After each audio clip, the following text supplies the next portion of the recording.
Archaeologists have been studying Petra in Jordan for 200 years, and in 2024, they found something they had never seen before. It's a tomb with at least 12 complete human skeletons and artifacts that are over 2,000 years old right in front of the treasury. Bronze, iron, and ceramic items were placed with the deceased, which shows how people honored their loved ones when they passed away. It's a rare chance for scientists to learn more about the Nabateans, an ancient group of Arabian nomads who built Petra. The objects found in the tomb under Petra's treasury are in amazing condition, but the skeletons became fragile because it's damp inside the tomb. They plan to study the remains and extract DNA to see if the people in the tomb were related. While some scientists are solving tomb mysteries, others have trained AI to find new ancient sites for them. They've created an algorithm that works with a special type of satellite imagery. This technique uses radio waves that can peek under things like sand, soil, and even ice to find hidden objects. AI will help search a huge desert on the Arabian Peninsula called the Empty Quarter for archaeological treasures. The lead scientists of the experiment trained the algorithm to recognize hidden locations using data from a site they had found before. The new tech can discover buried structures within 20 inches, which is very precise. Another groundbreaking tech, LiDAR, which means light detection and ranging, helped archaeologists reveal new hidden cities all around the world. LiDAR can see big structures beneath layers of vegetation and map even subtle changes in ancient landscapes.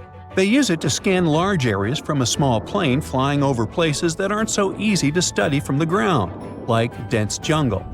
In 2024 alone, they found new Maya settlements in southern Mexico, gardens, roads, and rivers in Ecuador's Amazon rainforest, ancient ruins on the Pacific island of Tonga, and the remains of two medieval cities along the Silk Road route in Uzbekistan. Maybe some smart technology can also explain what Marge Simpson is doing on Earth in an ancient Egyptian tomb from 3,000 years ago. The drawing, featuring a woman with yellow-colored skin, a blue crown, and a green outfit, is alarmingly like the famous cartoon character. If you don't see a resemblance here, I hope you'll at least enjoy an amazingly well-preserved necklace with amethyst and agate beads. It's from another recent find from Egypt, an ancient tomb with 11 sealed burials near Luxor. Archaeologists also found two copper mirrors, one with a lotus-shaped handle and the second with a unique design of the deity of the sky, women, fertility, and love in ancient Egypt. The hair of the figurine was originally made from almost 4,000 mud beads.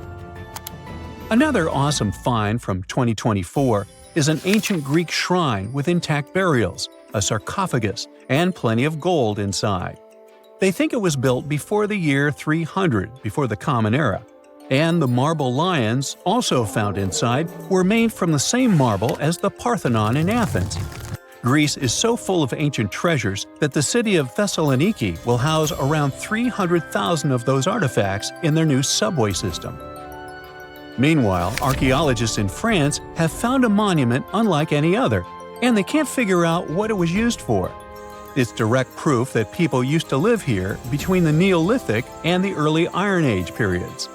The coolest part is a monument made of 3 unique shapes that fit together like puzzle pieces.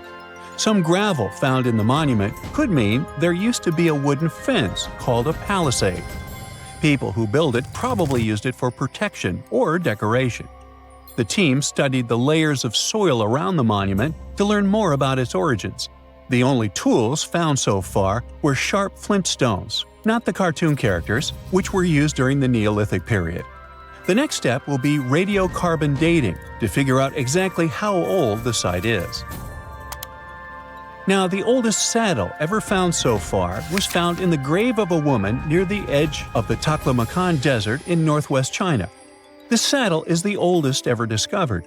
It was crafted from pieces of leather that were sewn together and stuffed with straw and animal hair to make it soft. Now, normally, things made from natural materials like this don't last very long because they rot or fall apart. But the Taklamakan Desert is so dry that it helped preserve the artifact. The herdswoman who used the saddle was buried in her full riding attire. so this proves that not only men used saddles and took part in herding and traveling. Now let's shift to Guatemala, where an ornate jade mask made by the ancient Maya people was waiting for centuries to be discovered. Scientists use radiocarbon dating to figure out the age of the mask. They believe the mask may represent a Maya storm deity, a powerful figure in their mythology. These kinds of masks were often made to honor Maya royalty, and they were placed in the tombs of kings and queens when they were buried. The king's tomb was also decorated with carvings made using tools crafted from volcanic obsidian. After 15 years of searching, scientists may have finally figured out where the altar stone of Stonehenge comes from. They compared the tiny minerals inside the altar stone with rocks from many places in Wales and England and ruled out lots of spots. Then they found the perfect match with a place in Scotland, more than 466 miles away from Stonehenge. This area might even be Orkney, a group of islands in the far northeast of Scotland where a lot was going on during the Neolithic period. The big question now is how ancient people moved such a massive stone so far. The altar stone is over 16 feet long and weighs more than 6 tons. The new theory is that they might have used boats to carry it across the coastline and rivers. Once it was close to Stonehenge, they theoretically dragged it across the land using wooden sleds, ropes, and a lot of teamwork. Meanwhile, in the north of France, an ancient home popped to the surface during the construction of a new house. It turned out to be a luxury urban house for the elite from the 2nd century of the Common Era. The inside of the house was destroyed by a fire, but under the destroyed layer, there are beautiful, real-size fresco paintings. Turkish archaeologists unearthed the arm and foot bones of elephants that lived around 9 million years ago. They also found fossils of early horses, giraffes, and even saber-toothed cats. They've already identified 43 distinct types of animals from this site and collected more than 4,000 fossils. One more cool find from Turkey is a 64,000-year-old workshop inside Cahokia Cave. It looks like people used it for 24,000 years non-stop. There are some tools inside, like flakes and blades, which were made inside the workshop. In eastern Turkey, a farmer accidentally found a 1,000-square-foot mosaic from the late Roman or early Byzantine period just beneath the dirt. Experts say it's a one-of-a-kind thing from this region, and it's still in one piece after all this time. The pattern shows dozens of trees, plants, and animals that were found in ancient Turkey. There could be more treasures in the area, so they plan to keep digging. Our final stop will be in Sicily, where archaeologists uncovered a huge ancient thermal complex. Inside, they found 2 rooms with floors covered in colorful mosaic designs, along with a large courtyard surrounded by arched wings. As they kept digging, they discovered more parts of the ancient city. They found new roads and the remains of a huge complex, along with stretches of old stone walls that were part of the city's fortifications. These discoveries are helping scientists imagine what the city might have looked like during ancient times. No one knows for sure whether the bathhouse was built by the Greeks or the Romans, since both civilizations lived in Sicily long ago. At some point in its long and very interesting history, our dear planet Earth was sort of snoozing, just doing its planetary thing, spinning around the sun. And then, bam, life starts getting fancy. Plants and animals start strutting their stuff, showing off their complexity. Fast forward a bit, about 65 million years ago to be exact, and a cosmic disaster strikes, or at least that's what we presume. An asteroid probably smashed into Earth, wiping out the dinosaurs and other big animals. We can't pinpoint specifics about the asteroid, but we do know that it was extremely large and it crashed into our precious planet, creating a dusty mess that settled everywhere. You can still find remnants of that dust layer in sedimentary rocks today. If you dig beneath it, you'll uncover a whole bunch of fossils. These prehistoric creatures were living it up before the asteroid crashed the party. Think of it as the planet going on a cleaning spree, leaving a bunch of empty spaces waiting to be filled. And guess who took the opportunity? Mammals! These furry little critters were the ones to rise to fame. But why is it that this disaster became such a great opportunity for mammals? It's pretty simple, actually. With no big bullies around, they grew, multiplied, and had a population expanse. All kinds of mammals joined to fill in the blanks. Primates, rodents, basically, the whole furry gang. We're talking about placental mammals, marsupials, and even egg-laying mammals, adding some serious variety to the mix. We like to think of primates as our closest relatives here on Earth. What's their story? Well, around 63 million years ago, just a couple of million years after the dinosaurs' final dance, the primates decided it was time for a family reunion. They split into two groups, the dry-nosed primates, who became the cool monkeys and apes we know today, and the wet-nosed primates, who went off to become lemurs and aye-ayes, hey-hays. The fun didn't stop there. About 58 million years ago, the dry-nosed primates began their own little mission.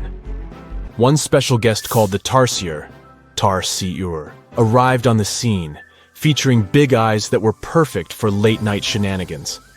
This tarsier took a different path from its primate relatives, embracing its unique niche and evolving separately. To this day, the tarsier is the only primate that feeds exclusively on meat. These little guys have a taste for insects, small birds, rodents, and even lizards. But that's not all that makes them unique. Their eyes are twice the size of their brains. Also, their heads can do a full 180-degree spin, just like an owl. Because of their features, the tarsiers are the true kings and queens of the night. With their superpower of ultrasonic tracking, they can spot their prey instantly. Plus, their legs and feet are like springs ready to launch them into action. They've got this special ankle bone called the tarsus, which gives them those epic leaping skills. Hence the name, if you were wondering. But let's leave these little critters to rest and get back to our story, shall we? About 55 million years ago, the Earth cranked up the heat, literally. This sudden hot pod was a bit too much for many deep ocean dwellers and plants to handle, and they bid their farewells. But hey, every goodbye is an opportunity for something new, right? The oceanic mammals known as cetaceans, saw their chance and took it. They splashed into those empty niches, becoming the rulers of the sea. In this category of creatures, you can find the blue whale and the dolphin. A special primate guest made an appearance around 47 million years ago. Scientists now affectionately call the fossil of such a creature Ida. This little wonder caused quite a stir, initially hailed as the missing link in human evolution. But here's the hilarious part. It turned out Ida was not one of us dry-nosed primates, but a cheeky wet-nosed one. Moving forward to 40 million years ago, this is when another big event happened in the primate world. The New World monkeys, our distant cousins, decided to take a different path and branch off from our lineage of Old World monkeys. They packed their bags and set off to conquer South America, where they're still living it up today. What's the difference between the two, you might ask? Well, one crucial thing that sets them apart is the fact that the Old World monkeys had nostrils that pointed downwards. Around 25 million years ago, another troop of apes entered the scene, and these guys had something special, the lack of a tail. These unique creatures would go on to become our closest relatives. We're talking apes and great apes, the cool gang who share a whole lot of genetic similarities with us. The first ape to break free from the monkey madness was the gibbon. About 18 million years ago is when this little acrobat swung into the picture. A few million years later, the great apes made their grand entrance too. Orangutans were the pioneers, venturing into the wilds of southern Asia. We're getting closer and closer to the present.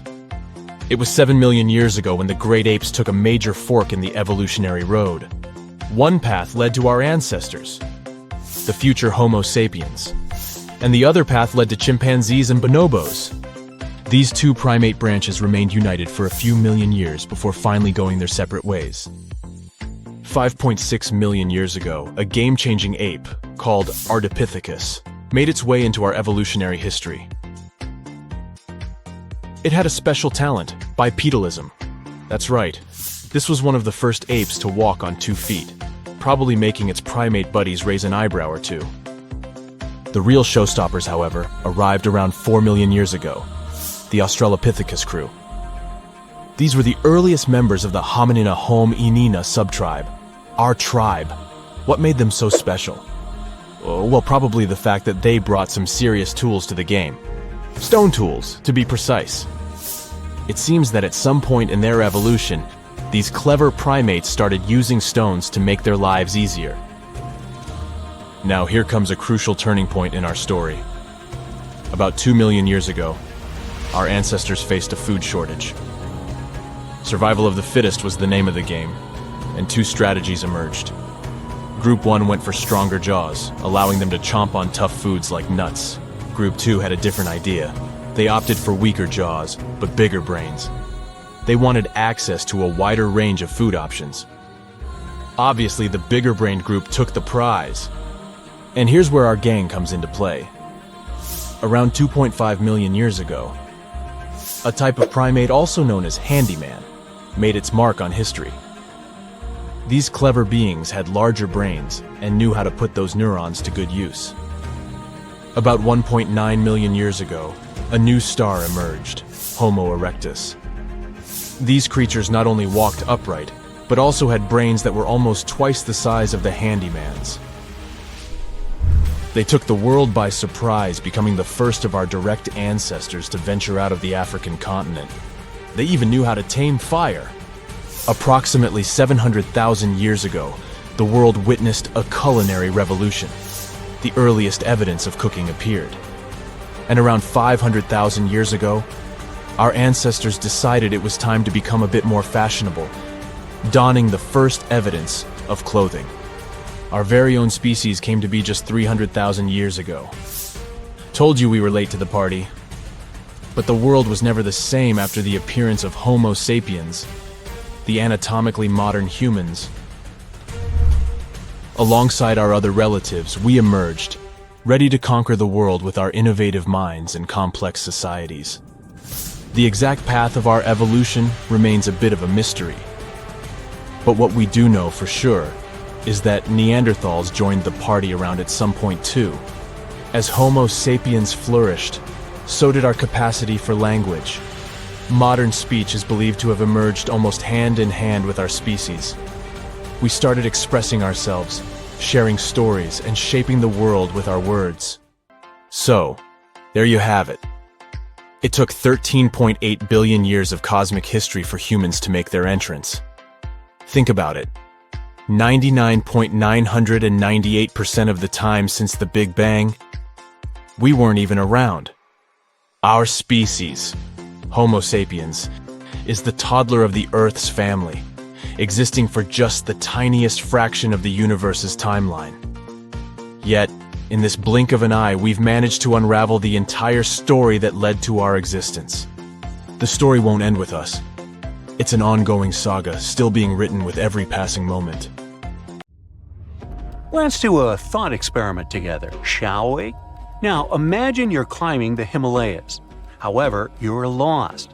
Where you are seems to be an isolated valley. You used all your food and water source and don't know which way to go.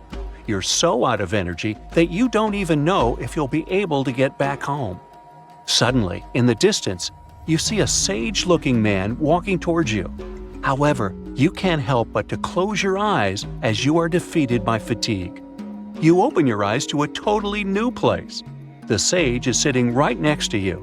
He says, "Hello, traveler, and welcome to the land of immortals." That sounds like the beginning of an Indiana Jones movie, right? But what if I told you that such a place actually is said to exist, according to some legends, beliefs, and ancient texts? Indian Tibetan texts mention a place called Yangaj, also known as Shambala or Shangri-La, depending on different cultures. This legendary city is the home of immortal beings and is a land of spiritual enlightenment. Take one of its names, Shambala, for example. It literally means the source of happiness in the Sanskrit language. So, accordingly, you would expect this celestial kingdom to be surrounded by all things of great beauty and wonder, with gardens and other mighty and majestic structures. The ancient beliefs and myths state that when you enter Gyanganj, you will immediately be reminded of the structure of a lotus flower with 8 petals. The place is surrounded by mountains covered with snow. It has beautiful waterfalls, crowning into a pure and divine lake, and its water has extremely strong therapeutic powers. The whole place is illuminated by milky white light at all times, and this is neither due to the sun nor the moon. There are also phosphoric plants that can give desired light on voice commands. 100 types of other delightful flowers keep blooming all year round in its gardens, in addition to countless trees where delicious fruits grow. But one tree is known to be the most special one, and that is the tree of immortality, or the tree of life. Described as a shimmering crystal, it stands at the center of Gyanganj and unites the skies, the earth, and the underworld. The fruits of it resemble an abstract form of Sri Yantra, a mystical diagram used in Hinduism, which consists of 9 interlocking triangles. However, nobody is allowed to take these fruits out of Gyanganj itself. The only way to do it is if you get permission from the inhabitants of the city. This brings us to the question of who lives in this magical and mystical city. According to the legends, Gyanganj is inhabited by a great number of advanced masters, or in other words, sages, who subtly guide the destiny of the world through meditation. They are eternal beings who are not affected by any human desires or sorrows. Their duty is to protect the spiritual teachings of the world and work for the good of humanity, as well as all conscious beings. It's also believed that during a time of great chaos in the world, the 25th ruler of this Gyanganj will appear among them to lead the planet to a better future. These sages and eternal beings who live there are somehow also the protectors of Gyanganj. So, if you were thinking of just casually walking into this place with a map in your hands, sorry to inform you, but that's not happening. First of all, no one really knows where exactly Gyanganj is. Some people believe it's in a remote valley in the Himalayas. Some claim it's in a hidden cave. There are also people who think it's on a mountain range, and others suspect it's on a secluded plateau. So, the location of the city is a mystery, and seems like it will stay that way, since it is also said that the immortal sages who live in Gyanganj camouflage the valley from humans by creating some kind of an energy field. So, Google Maps can't help you with it either. That's why some even suggest, including the Dalai Lama, that it exists in a different plane of reality altogether. In some of the ancient texts, there are actually a few instructions on how to access Gyanganj. However, the directions are said to be incomprehensible, the way I get sometimes. But let's pretend for a second that you did crack the instructions, and the immortal beings living there were willing to grant you entrance. Unfortunately, you still might not be able to enter this cosmic city, and here's why. It is believed that only enlightened masters or sages who have a certain karmic connection with it will be able to reach there. So, what do the eternal beings of such a magical place do there? Remember, they have all the time in their hands. The ancient texts state that Gyanganj has a center and 16 areas that are all meant for 16 different sciences to be studied. These include solar sciences, universal planetary sciences, sciences related to time, the science of air, the science related to the sun and the moon, the science related to space, the science related to gravitational forces, and so on. What they all have in common is that to be able to learn them, you first need to have a very high understanding of energy. The level of courses that are studied is extremely advanced, and these teachings are still unknown even in these modern times. Each scientific system has different departments, and all these departments have their respective teachers. Since time doesn't work as we understand there, and immortality is possible, most of these teachers are hundreds or even thousands of years old. They can stay in their spiritual bodies, which appear like a mass of bright light, while their physical bodies remain separate. What a school, huh? It almost makes Hogwarts seem boring. And does anybody actually graduate from there? Of course, all these stories and mysteries about Gyanganj have attracted many people from all around the world. Countless attempts to find this land of immortality and spiritual awakening have been made by mountaineers and trekkers, including President Franklin Roosevelt himself. But as you might have guessed, they led to nothing. Still, there were a few people, like renowned spiritual leaders, sages, and adventure seekers, who claimed they had visited it. One of them was Sri Gopinath Kaviraj, a celebrated scholar, who was the first person in modern times to have allegedly found the place. After his supposed visit to Gyanganj, he wrote a book about it and made the place popular in modern culture. Upon reading his book, many other enthusiastic foreign scholars rushed into Tibet to learn more about it, as well as try to find it. Another person who claimed to have been there was a mountaineer who got lost in the Himalayas. According to his story, after getting lost, he was feeling hungry, so he accidentally consumed poisoned mushrooms. Feeling completely disoriented by them, he stumbled upon a mountain with a gap, which was covered by fog. Then he fell inside. After getting back up to his feet, he realized that he was surrounded by people dressed in strange clothes who tended to his wounds. After he was fully healed, they escorted him out of the city. Then there was the spiritual leader, Guru Saikaka, who revealed to the world about his not one, but many visits to Gyanganj. As per his narration, he claimed to go there, seeking spiritual and immortal teachings. He stated that a sage escorted him into the city every time he visited the place. In his stories, he also pointed out that the kingdom exists in a higher dimension. One other so-called visitor to Gyanganj was L.P. Farrell, an English officer, who claimed to have experienced the mystical place in 1942. Even if all these stories and descriptions about Gyanganj are able to give us a vivid picture, it can still be hard for many to keep an open mind about its existence.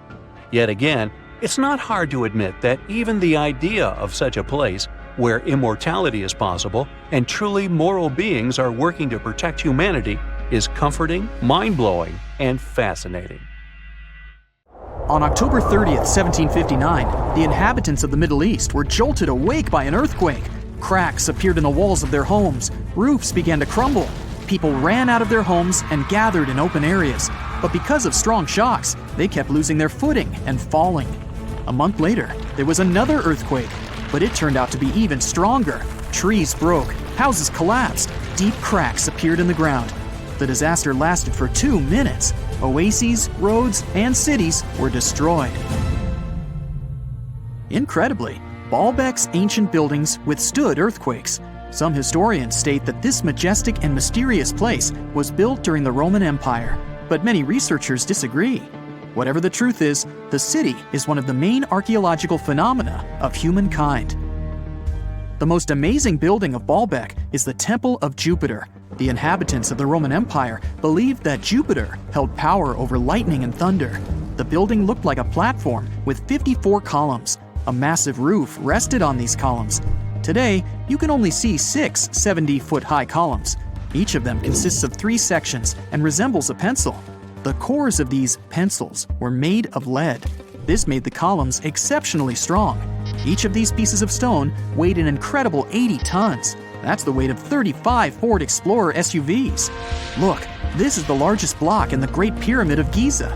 But compared to the blocks from Baalbek, it doesn't even look that impressive. The foundation under the Temple of Jupiter was preserved. That's how specialists figured out it consisted of about 25 monolithic stones, weighing 450 tons each. It means that the blocks from Baalbek weigh almost 4 times more than the blocks from Egypt.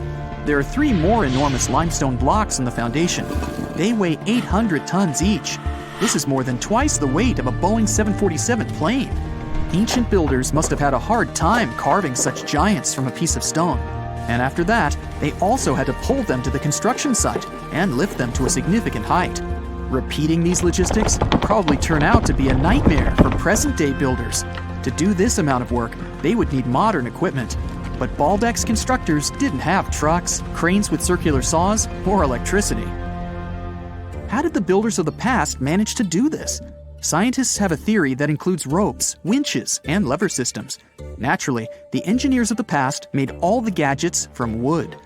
Around 3,000 feet away from the ruins of the temple complex, there's a quarry. Archaeologists suppose that's where the stones for the construction were cut. They found a block of limestone there. It seemed to be too large even for this incredible place. The monolith got called the Stone of the South. It was 65 feet long and 13 feet wide. The ancient builders didn't have time to completely separate it from its mother rock. A group of scientists from Austria estimated that this piece of limestone weighed more than 1,000 tons. That's like 3 Boeing aircraft or 160 African elephants. There was another surprise awaiting the archaeologists near the Stone of the South. It was the second monolith that weighed more than 1,200 tons. But the ancient builders didn't stop at that. They continued to work. In 2014, in the same quarry, German archaeologists unearthed a block that weighed 1,650 tons. No one has figured out yet why people of the past needed a piece of stone that weighed as much as 125 school buses. It's also unclear how they were going to move this giant and why they didn't finish the job. In any case, this third monolith is the largest processed piece of stone in human history. There are more questions than answers. Some researchers believe that people of the past had high-tech equipment. Others don't think so, but are eager to understand how the builders managed to move those stones. There's a huge number of ancient buildings and artifacts on the planet. Lots of them make researchers scratch their heads. Near the Pyramid of Djoser in Egypt, archaeologists have found a network of tunnels. This place is called Serapeum. It contains 24 sarcophagi weighing from 70 to 100 tons. The giant boxes are carved from a single piece of granite and covered with heavy lids. The sarcophagi are perfectly symmetrical. To the touch, their walls are as smooth as glass. Even with the current level of technology, this is very difficult to do. But the ancient Egyptians managed this feat. The Lycurgus cup is a priceless artifact and example of ancient nanotechnology.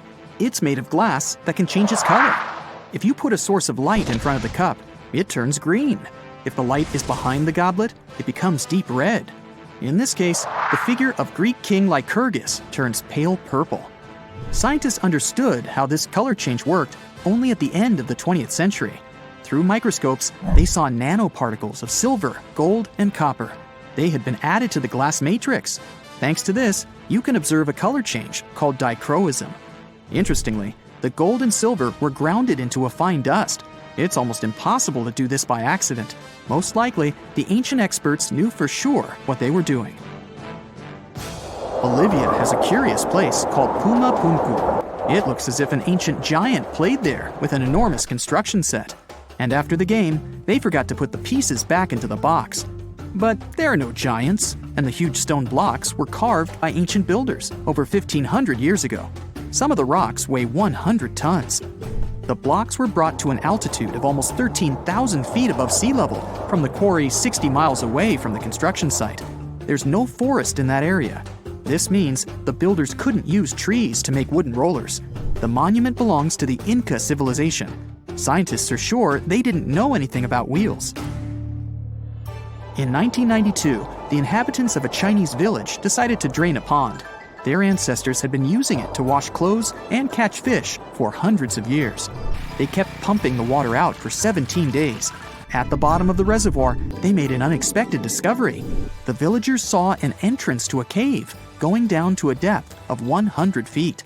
The incredible find was named the Longyu Caves. Unknown builders carved out 320,000 square feet of galleries. There are separate rooms, bridges, pools, and columns that support the ceiling. The walls of the cave are covered with strange carved lines and patterns. Scientists haven't found any information about who built the caves and why they did it. The construction technology also remains a mystery. Antonio Stradivari lived in Italy in the 18th century. He created musical instruments. More than 600 of his works have survived to this day. 500 of them are violins. One of the instruments was sold at auction for $16 million. The violins made by this master sound clear and deep. Researchers can't understand why Stradivarius instruments produce such unique sounds. Perhaps it's all about the varnish the master used to cover the violins. The answer may also lie in the wood the instruments are made of. In those days, Europe had a cold climate. Because of this, the wood became denser, and the instruments made of it sounded especially pleasing to the ear. In the Indian city of Delhi, there's a 23-foot high pole. It weighs 6.5 tons and is made of 98% wrought iron. The 1,600-year-old pillar has no signs of rust or decay.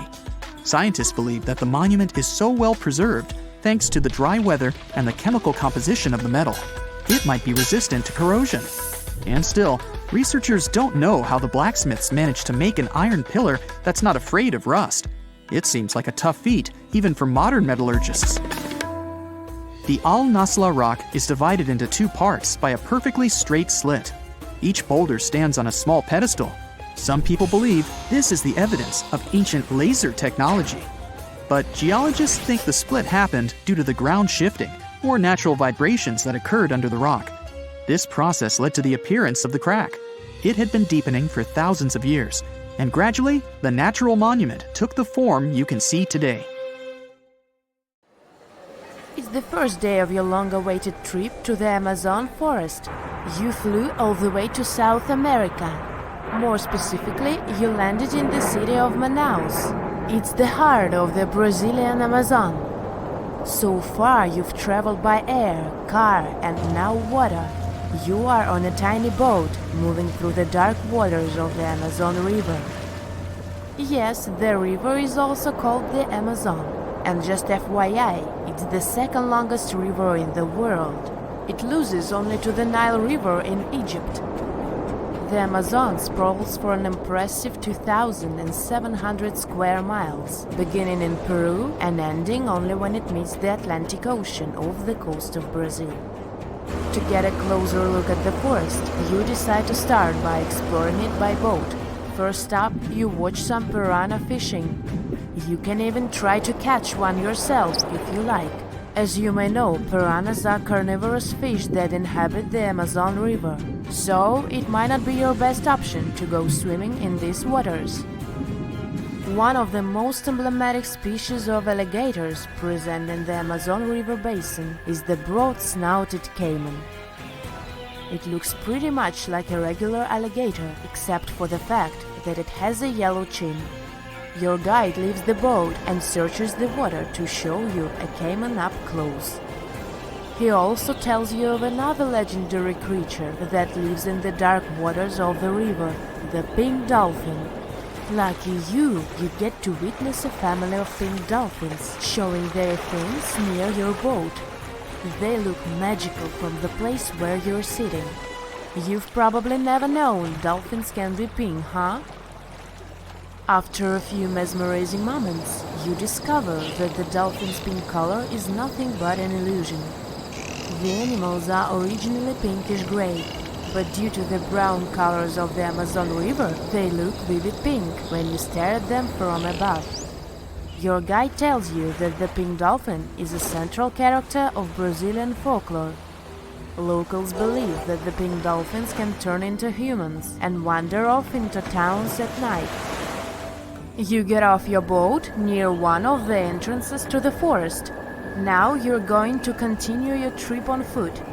Your guide says that you are venturing into very dangerous terrain. The Amazon is home to some of the creepiest species of wildlife on the globe. But don't worry, we'll get to see a lot of them today. You've come prepared, of course. Bug spray, a raincoat, and your sharp eyes.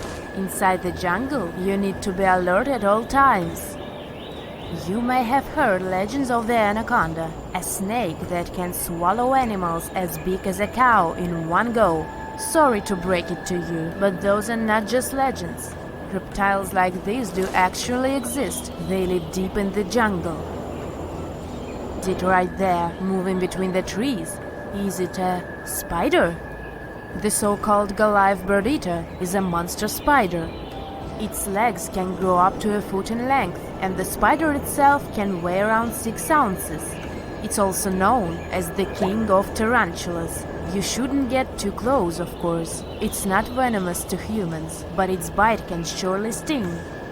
As its name suggests, the Goliath bird-eater can even eat birds, as long as they are smaller than it is. Up next, you run into another species of spider that draws your attention. This one is so tiny that you almost don't see it. It's known by the popular name of the decoy spider. you see one of its creations, a gigantic spider built by the tiny sinkholes spider in order to scare off large predators. This is as amazing as it is creepy. A spider that uses the remains of other insects and dry leaves to create the image of a large spider on its web. If it fools predators, perfect! But to us humans, this work of art looks almost endearing. Who knew there were artists in the arachnid world? Near a small lake, you witness a unique scene. A large snake is slowly slithering its way toward a lizard that is resting on a rock. The lizard seems obvious to the presence of the dangerous reptile, but right as the snake is preparing to attack, the lizard flies the scene in its iconic way. The so-called basilisk lizard is famous for its ability to walk on water, or rather run across the water. This isn't an illusion, just a matter of balancing. The small lizard moves its legs on top of the water very fast, while its long tail serves as a counterweight. I wish I could do that. If you've ever wondered what a frog looks like on the inside, you've come to the right place. Right in front of your eyes, there is a rare local species of frog. It's known as the glass frog. This species of amphibian has a type of transparent skin that is completely see-through. In other words, you can see the frog's interior with astounding clarity. It's as if you had X-ray vision. Moving on with your journey, soon you come across a pond. Floating on its water is probably the biggest water lily you've ever seen in your life. These huge plants are also known as the Victoria Amazonica. They can measure up to 8 feet across and hold the weight of a grown-up person. But I wouldn't recommend trying to climb on it if I were you. Just cause, you know, it's the Amazon forest we're talking about. The wildlife here is amazing, but the forest itself is also a sight. There are over 80,000 species of plants and trees grown in the Amazon rainforest. In fact, you can find 10% of all the world's wildlife in this jungle. An estimated 400 billion trees grow on the gigantic area the forest occupies. Of course, this place is bound to be biodiverse, right? You won't be able to witness this phenomenon during your trip, but your guide tells you about a unique species of tree that is famous for being able to walk. Yep, you've heard correctly. There are walking trees in the Amazon rainforest. They don't have legs or anything like that, but they do move around in search of better lighting conditions. The Amazon canopy is so thick that only 1% of sunlight can reach the forest floor. Because of this, some trees end up getting less sunlight than others.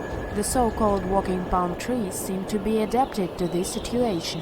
They grow new roots, which helps them move for 1 to 2 inches per day. They can walk up to 65 feet per year. Maybe that's what inspired John Ronald Reuel Tolkien to create ants, huh? Those are pretty similar tree beings that roam freely around the world. I kid you not, it's not only wildlife that inhabits the Amazon. Actually, over 30 million people live in the forest. And there are also ancient settlements that scientists believe to have been thriving there. And I'm not talking about El Dorado, that's just a myth. But in 2018, a groundbreaking study showed that up to 1 million people probably inhabited the Amazon between 1250 and 1500 CE. Can you imagine that? Working alongside local indigenous people, researchers from the University of Florida found several mounds in the Amazon. Besides these mounds, they also discovered interesting ditches and geoglyphs. After mapping all of these recurring mounds, scientists understood that this was a sign of an ancient settlement. They found remnants of carefully designed walls centered around plazas. This could only mean that these ancient cities were big and could host hundreds of thousands of people. These findings brought back the idea that the Amazon could have been home to thriving civilizations way before the Europeans arrived there. But rather than cities drenched in gold, they were simply well-developed agricultural societies. 1,000 years ago, near modern-day St. Louis, Missouri, there was a vibrant, bustling city called Cahokia. It was a Native American city, the largest and most influential one in Mississippian culture. At its peak, around 1050 BCE, Cahokia was home to as many as 30,000 people, making it larger than Paris at the time. But what's interesting is that Cahokia didn't have any big marketplace. Usually trade was the backbone of any big city, yet this one stood out for archaeologists. That's because Cahokia wasn't about commerce. It was about culture, community, and parties. The people who lived there threw massive parties that would last for days.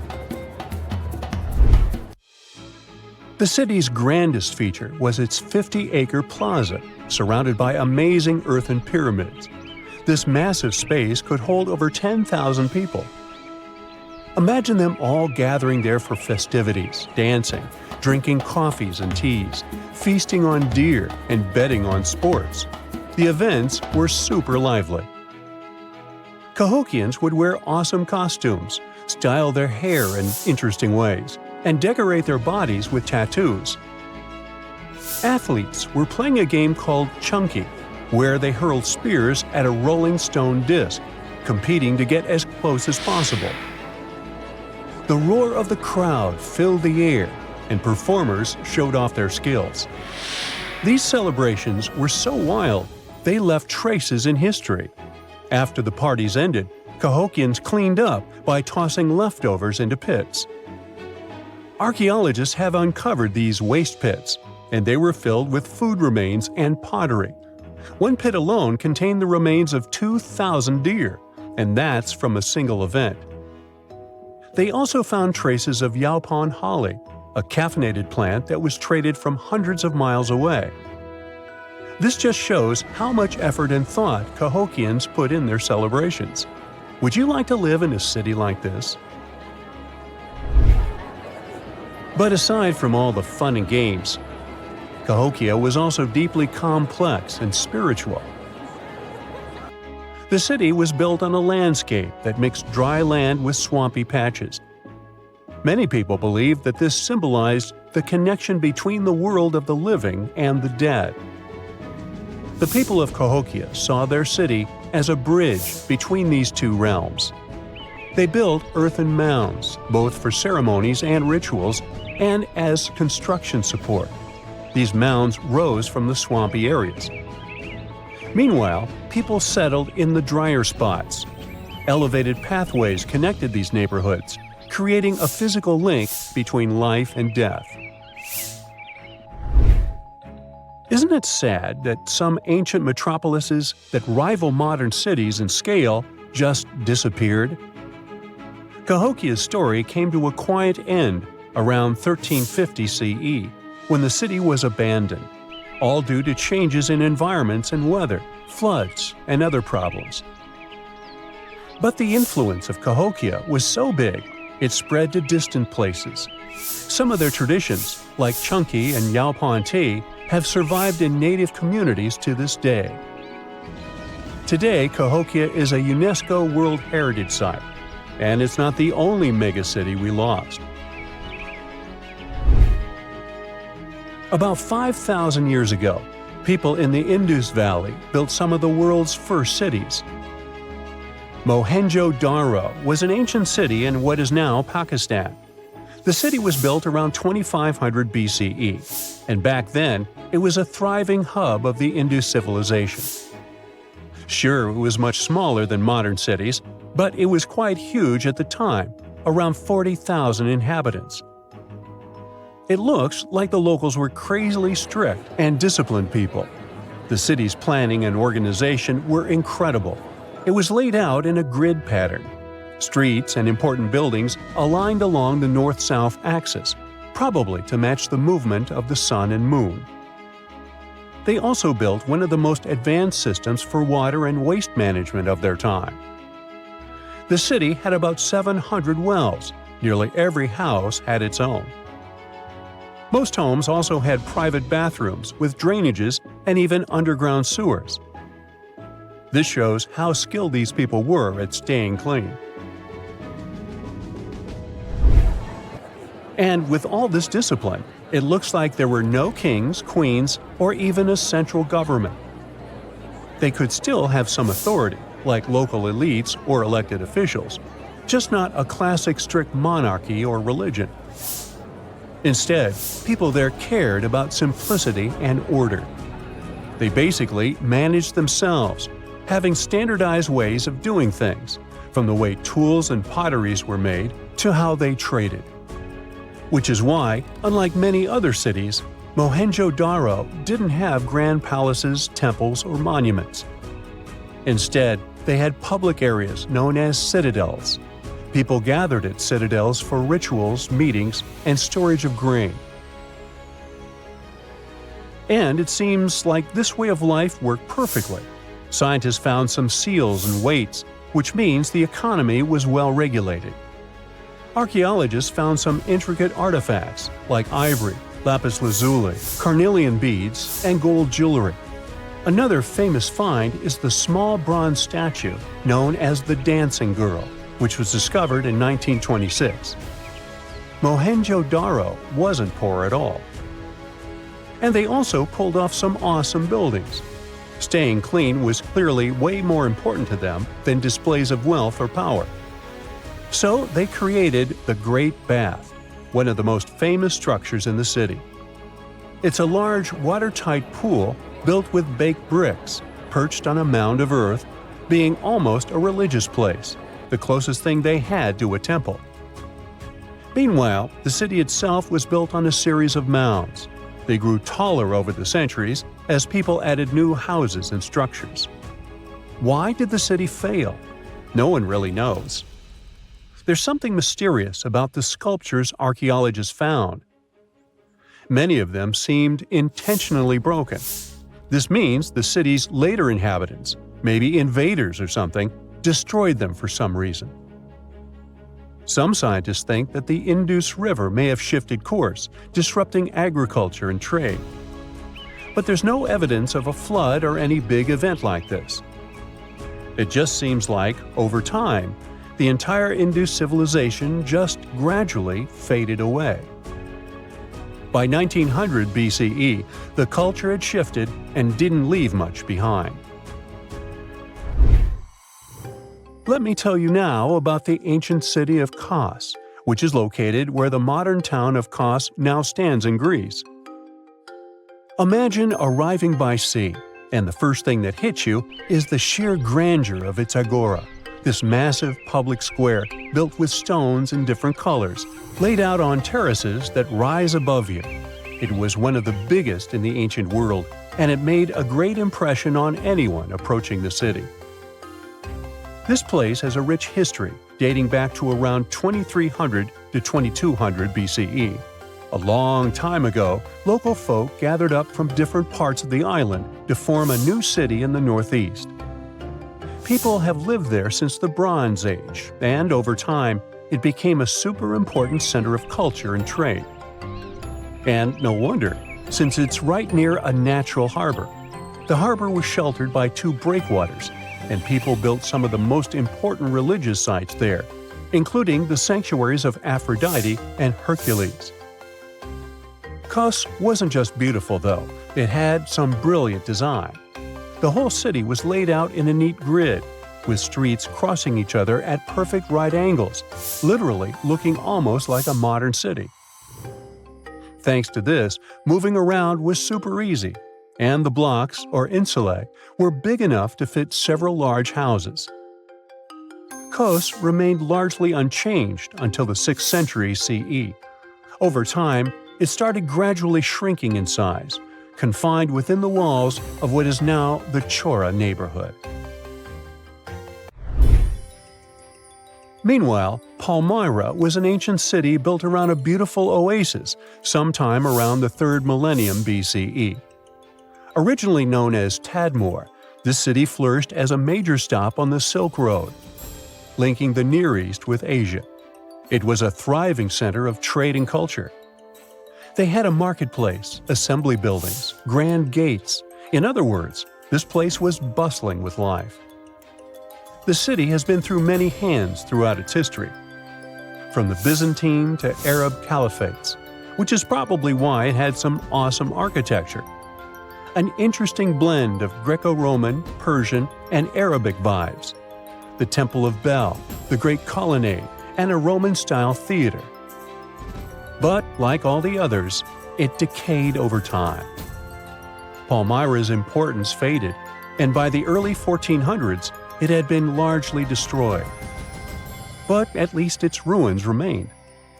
Right now, they're a UNESCO World Heritage Site. Hey, how do you feel about taking a trip back in time? We're diving into the history of the Amazon forest to unravel the mystery of its lost cities. Grab your bug spray and hop on. The Amazon forest is the world's largest rainforest. The environment there can be extremely challenging for human life.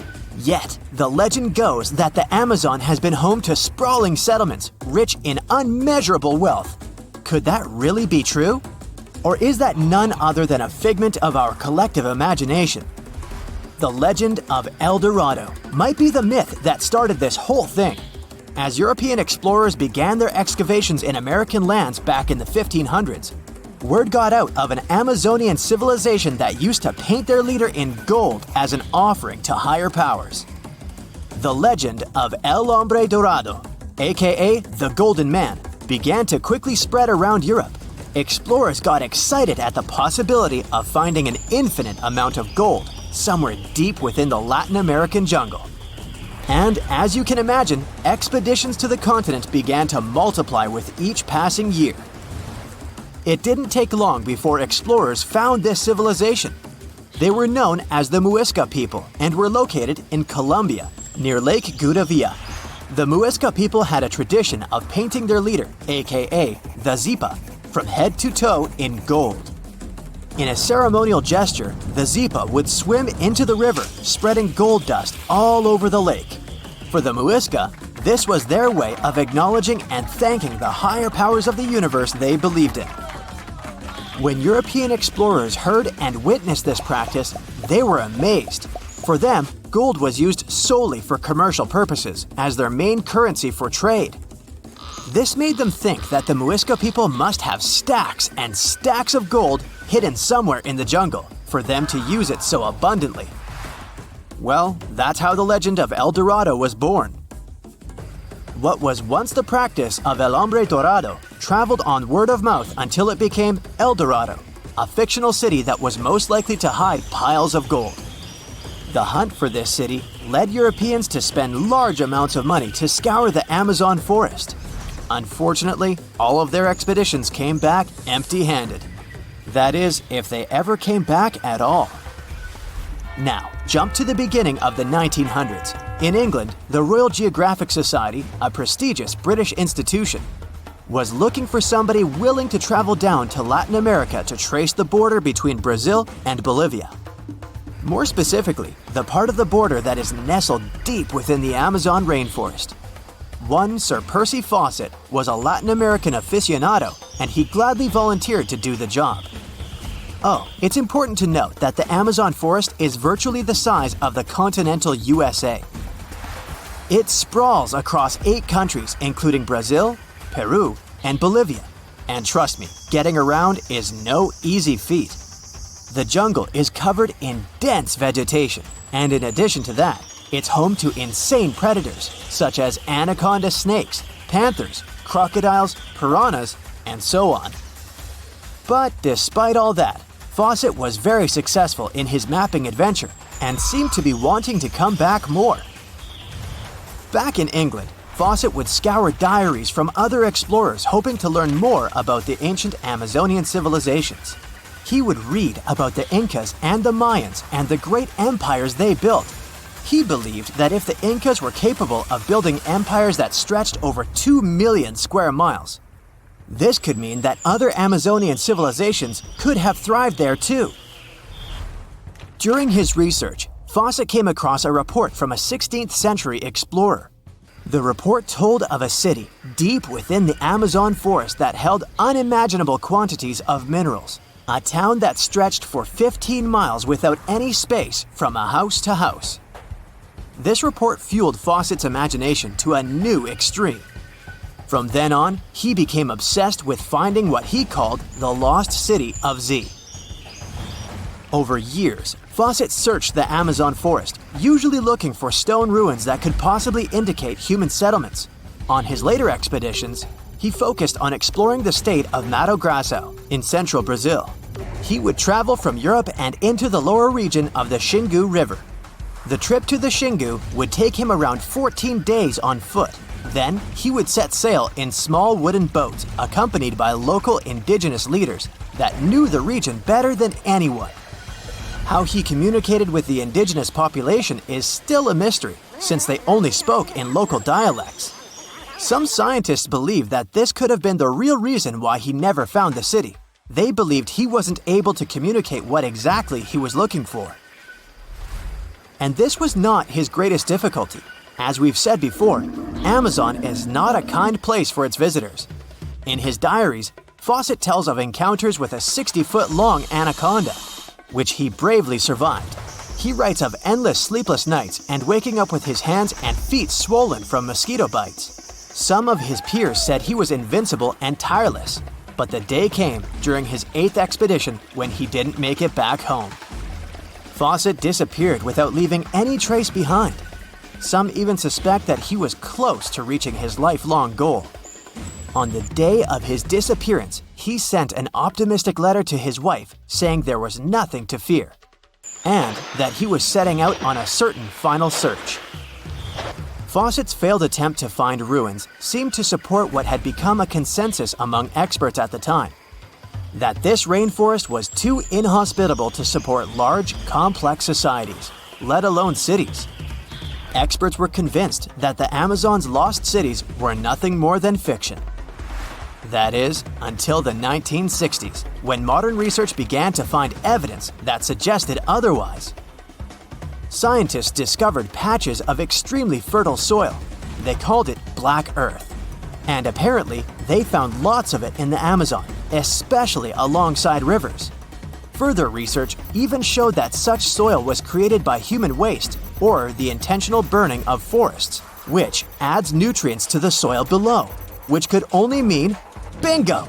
The discovery of Black Earth was the evidence that large-scale agriculture was possible and probably did exist amidst the Amazon, confirming that settlements could have formed there after all. In the 1990s, along the Xingu River in Brazil, a team of archaeologists from the University of Florida made a remarkable discovery. Working alongside local indigenous people, they found very long ditches. After mapping them, they realized that these ditches were a sign of a big settlement. They were remnants of carefully designed walls centered around a plaza. Some were roads that led to more settlements. In fact, just this part of the Amazon, about the size of New Jersey, was once a network of dozens of settlements that experts believe could have been home to at least 50,000 people between 1250 and 1650 CE. Other discoveries were possible thanks to LiDAR imaging, a type of technology that allows researchers to take satellite pictures of the forest's ground without having to step inside of it. A network of trenches in Acre, Brazil, dates back to 200 to 1200 CE. These suggest settlements that could have supported 60,000 people. Other images from near the Xingu River suggest cities that could have housed about 50 million people. These were the lost cities of the Amazon. Believe it or not, these images suggest that Fawcett was very close to a major discovery. He was looking for the ruins in the right place, but he was looking for the wrong thing. Unlike cities such as Cusco, which used stone as their primary material, Amazonian settlements used wood and earth to build their cities. These materials are highly deteriorating and probably decomposed over time. Finding them required a bit more technology than what Fawcett had available at his time. Imagine you get to be an archaeologist for the day. You'll travel the world to solve the mystery of long-lost civilizations that disappeared without a trace. Grab your chisel and fedora, and let's go. You arrive at the American Southwest, where an ancient mystery is waiting to be solved. You make your way to Chaco Canyon, just outside of Albuquerque, New Mexico. It's hot and dry in this deserted area. You're here to visit the ancient ruins of the Anasazi people. It's said that they were a thriving civilization that met a mysterious end. You hike a few miles before you begin to make out the shape of dwellings, constructions built of stone in the middle of the canyon. This is Pueblo Bonito, a 10th century complex that contains as many as 800 rooms and stands over 5 stories tall. The buildings are beautiful and made from sandstone. To access the complex, its inhabitants built a 400-mile network of roads, some of them 30 feet wide. You can't wrap your head around the fact that it was built so long ago. Everything looks so well preserved. The Anasazi reigned over the so-called Four Corners region from 100 CE to around 1600 CE. During this time, they built a civilization that sprawled over 30,000 square miles, including Colorado, New Mexico, Utah, and Arizona. Standing inside a huge kiva, an underground ceremonial chamber, you wonder what happened to the Anasazi people. Scientists have analyzed tree rings and found out that the Anasazi population lived through a period of great drought. The drought is believed to have lasted 23 years, and there was possibly no rain at all during this time. This definitely affected their livelihood, from malnutrition to battles over food and resources. But was it enough to make 30,000 people flee their homes? Researchers say these people left their homes with their belongings still in place. Ladles were left in ceramic bowls. Granaries were full of supplies. It was as if they intended to return, but never had the chance to come back. For many years, archaeologists have believed that the drought was the reason for the disappearance of this thriving society. But there's other evidence that shows a different story. Anthropologists say that the ancestral Puebloans, as they are also called, were an exemplary population. They were peaceful and lived together in harmony. But that's not what their architecture shows. They isolated themselves from the rest of the world by building their settlements so high on top of cliffs. And they built walls and other security structures in order to protect themselves. What were they so afraid of? Recently, archaeologists began to study bone fossils of the ancestral Puebloans, and they found evidence that suggests that toward the end of their civilization, things might have gotten pretty bad. Evidence shows that local leaders were ruling using fear-based methods. Severe punishment started to be inflicted on those who did not follow their strict rules. Why this happened is still a mystery, and you might need many other excavation trips to find out the truth. It's lucky that your next destination is really close by. Still in New Mexico, you'll visit the Blackwater Draw. It's a national prehistoric site that holds the story of the Clovis people. You're shocked to find out that the Clovis are possibly the oldest humans to have inhabited the U.S. They were the first humans to allegedly cross the Bering Strait and follow the ice-free trails down to the U.S.'s southern plains. Try to picture what this area looked like when the Clovis people roamed this land. A huge spring-fed lake with mammoths, giant sloths, saber-toothed tigers, and bison much bigger than the ones we have today wandering around. The archaeological site you're visiting shows that the Clovis population were big game hunters. You're able to identify the bones of several mammoths and even the stone tools that our prehistoric ancestors used to hunt them. Some of these date back to 13,000 years ago, aka the end of the last ice age. You're presented with two possible theories on the disappearance of the Clovis population. It's possible that during the final 1,500 years of the last ice age, changes in climate caused a shortage of food. Scientists also believe that this situation was worsened by overhunting. Another theory suggests that a large meteor hit North America, and this was enough to alter the climate and make the Clovis people migrate southward to try to survive. But the truth is, there's no evidence that any of that happened. Next, you'll fly to the Pacific Ocean, to the mysterious Easter Island. This place has left us with many questions, from the building of 13-foot-high face statues to the sudden disappearance of the Rapanui people who inhabited the area. You approach the island at Anakina, a white sandy beach on the island's northern shore. Researchers believe this area was one of the first settlements of the Rapanui. You could say you're standing at the end of the world, as you're over 3,000 miles away from South America and 1,000 miles away from the nearest island. Around 800 CE, when the first humans arrived, the island was an oasis. Today, the area is mostly deserted. You get your first clue on the fall of the Rapanui from an excavation pit you open at the beach. There's clear evidence of human presence: charcoal, tools, and bones, some of them belonging to rats. Bingo! When humans arrived at Easter Island, they brought along rodent companions. They probably didn't know this at the time, but these rodents would contribute largely to their demise. Rats love palm trees, which helped to deforest the natural vegetation of the island gradually over the years. But there's another clue. Looking into genetic data, you discover that South Americans came into contact with the Rapanui around 1722. What might have happened to this population is the same that happened to other more isolated groups. The contact with foreign groups brought about diseases that possibly led to the end of the Rapanui. To finish off your trip, you're headed to Cambodia. The country was once home to the Great Khmer Empire from the 9th century CE to the 15th century CE. The ruins of this place are magnificent. Your main excavation site is the Plains of Angkor, built alongside the Mekong River. This huge site was the most important Khmer city at the time. Just FYI, Angkor actually means capital city in the Khmer language. The Khmer were able to build a huge network of roads connecting Angkor with the rest of the empire.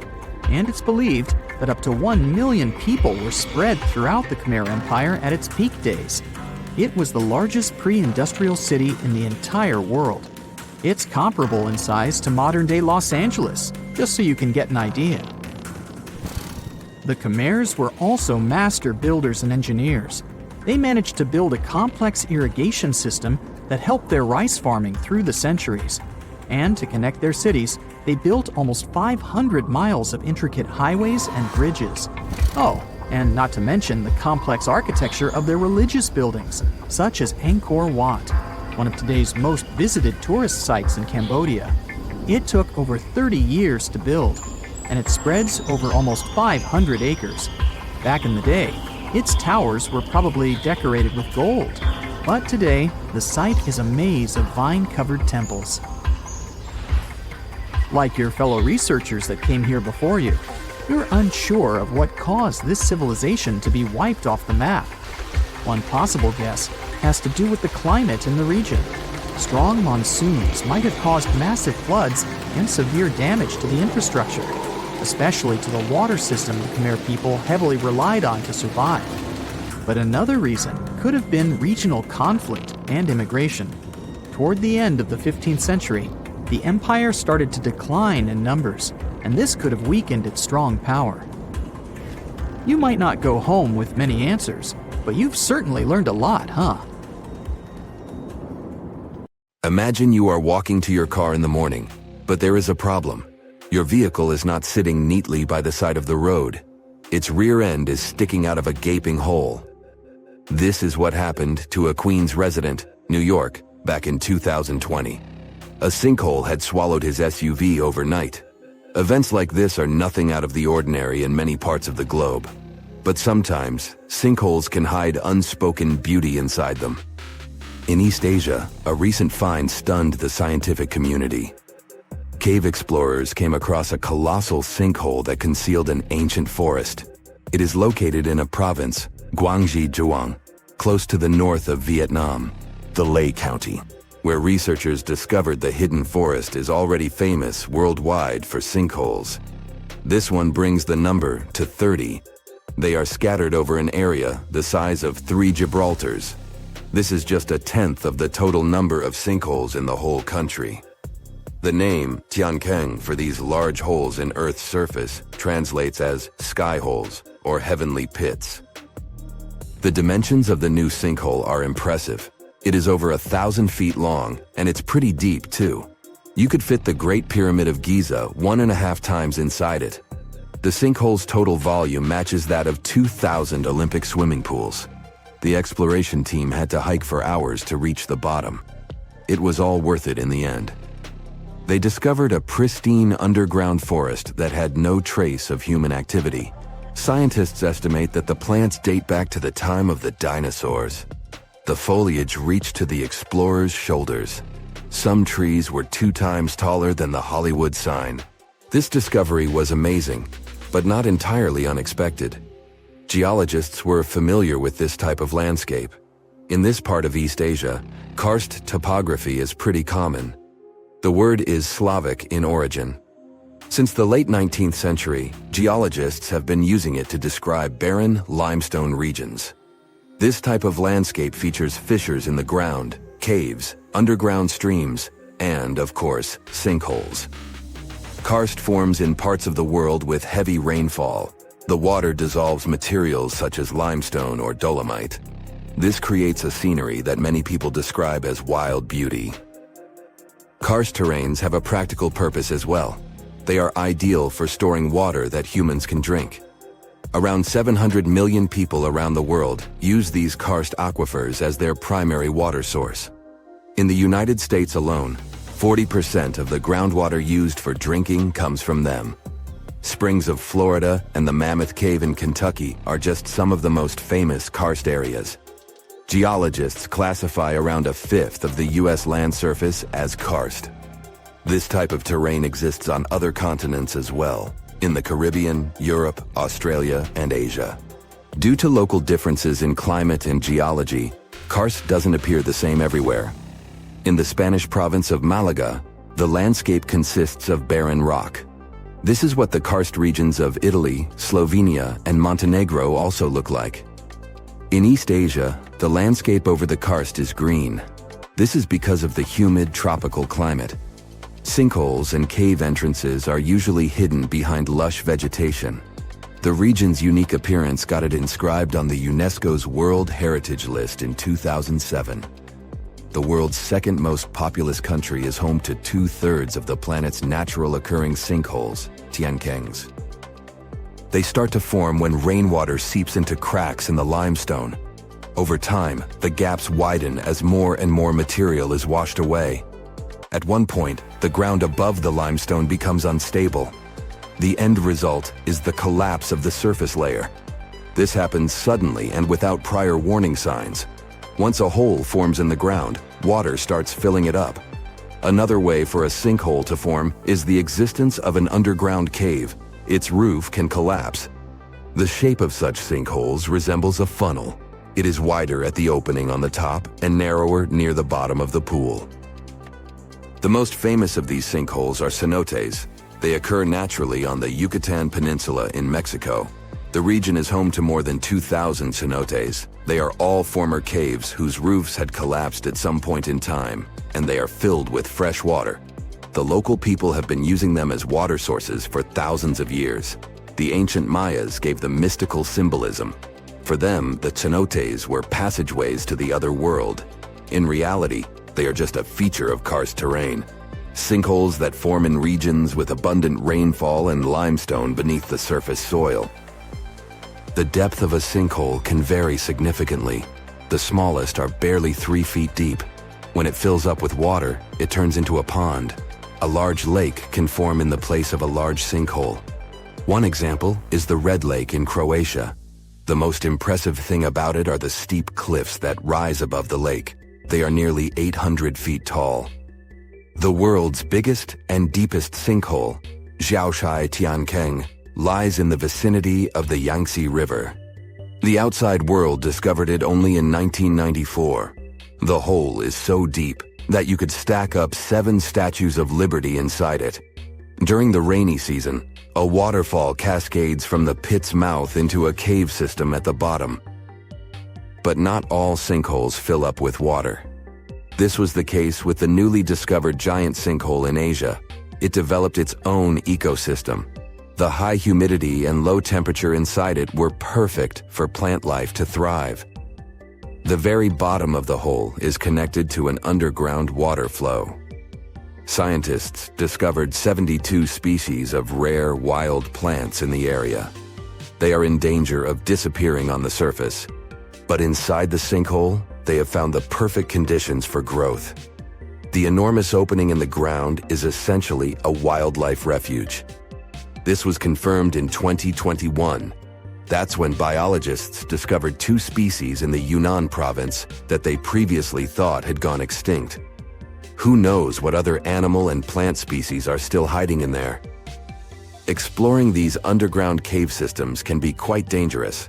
They are often home to venomous snakes and mosquitoes. Even descending into a sinkhole is perilous. The cliffs are steep and stones are often very sharp. That's why the exploration of sinkholes in Asia is going slower than research would like.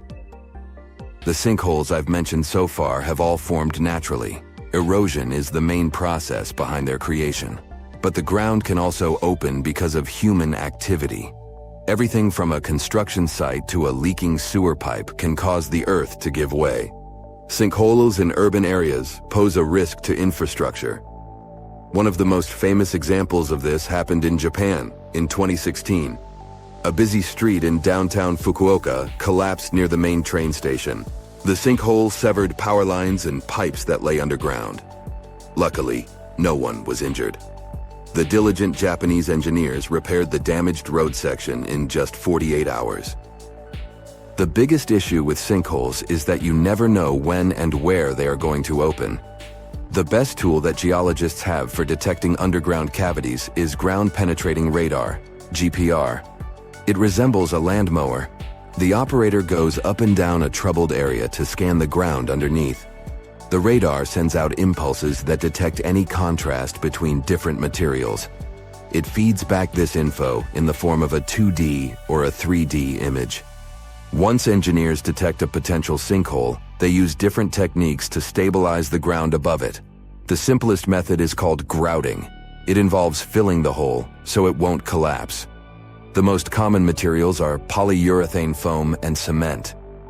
The alternative is to lift a structure above the sinkhole. This technique is called underpinning. Workers drive steel rods into the load-bearing deeper layer of soil. This is the same construction method engineers use to erect stilt houses above the waterline. The first photograph was taken in 1826. Yeah, there I am, way in the background. I'm waving. From then on, we've had countless images taken all over the world. Back in the day, if you really wanted your portrait taken, you needed a painter to help you with it. You would have had to stand still for long periods of time, making sure the light was just right. And let's face it, those portraits weren't really as exact. Maybe you'd have asked for your eyes to be a bit brighter, or your lips a bit poutier. When it comes to famous people in ancient history, there's not much we can do in terms of photography. It's simple. There aren't any pictures or famous ancient people. We can try to imagine what they look like based on their paintings or on texts written about them by highly regarded scholars.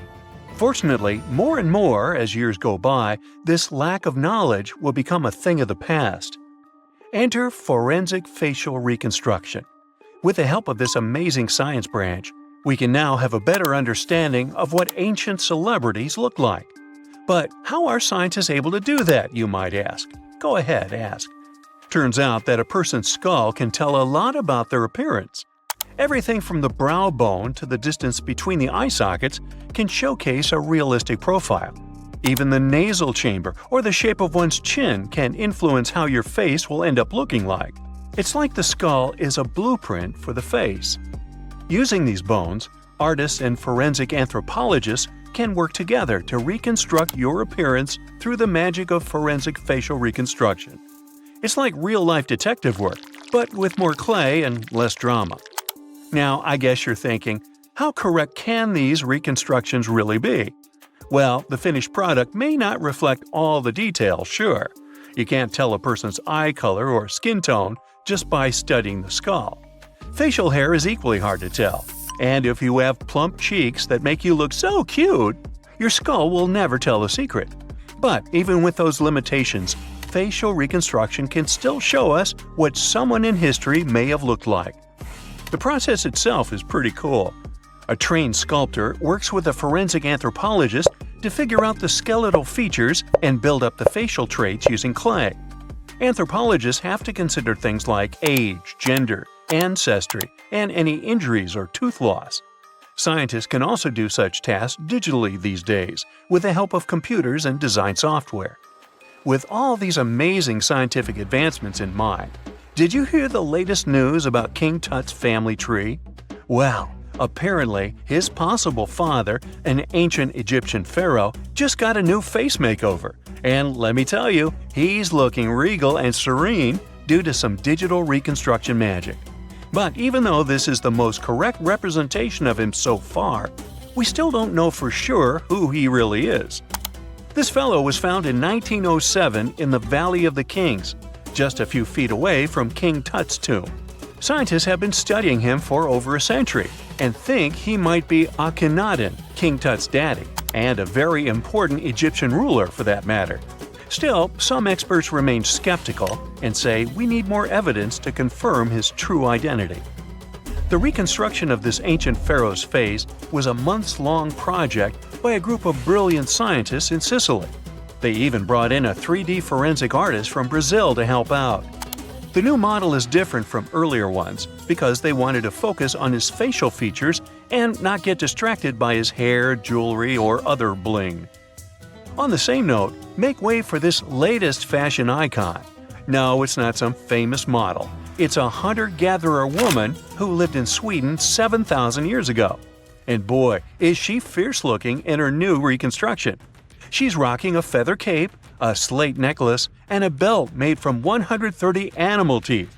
Talk about being fashion-forward or backward. Plus, her dark skin is painted with white patterns, making her look like a true work of art. But don't be fooled by her stunning appearance.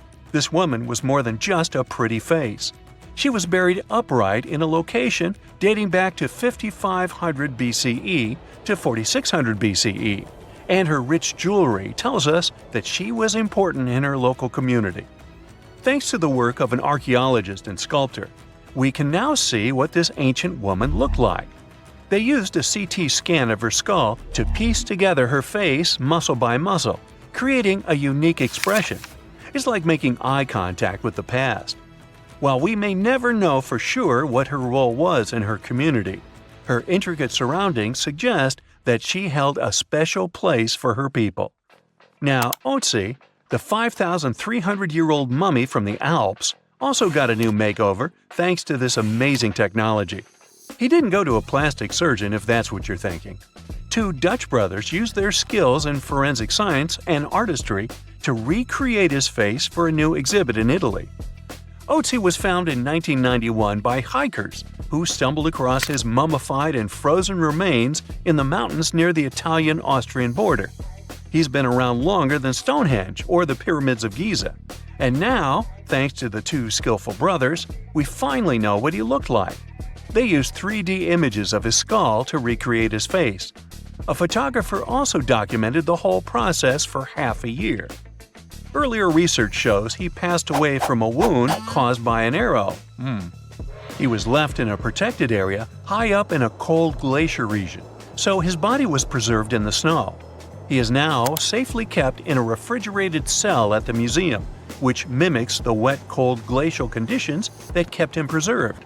They even have a unique cooling system that makes it possible for the mummy to be displayed. Otzi's last birthday was his 46th, which was a pretty ripe old age for his time. He was about 5 feet 3 inches tall and weighed around 110 pounds, so he was on the smaller side.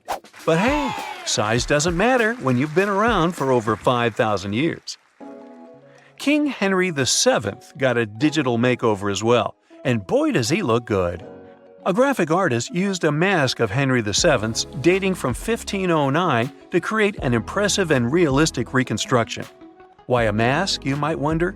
Well, before photography, people used wax masks to preserve someone's likeness more accurately than paintings or illustrations. And let me tell you, the restoration of this Henry was a game changer. Henry VII was the King of England from 1485 to 1509. A depiction of him, which can be found at Westminster Abbey, was already lifelike, but the new digital reconstruction takes it a step further. It took the team behind it about 2 months to complete, using a combination of software, custom algorithms, and really tedious image adjustments that were done manually. The project started with a high-resolution image of the mask, which was then used to create a 3D model of the subject's face. From there, the lighting was designed. Lastly, facial markings and hair were added. But what's even more fun is that a beard was added to Henry VII's face too, since men during that era were commonly bearded, wore a beard. We'll never know for sure if he was bearded or not, but it's a hilarious touch that adds to the character of the reconstruction. The same team has also created facial reconstructions of other historical figures, like Mary Queen of Scots or Oliver Cromwell. These masks are like secret passages to another time, if you think about it. It's amazing how technology can take us back thousands of years to see faces we've only imagined. And who knows, maybe in a few hundred years, someone will recreate our faces from a selfie we took.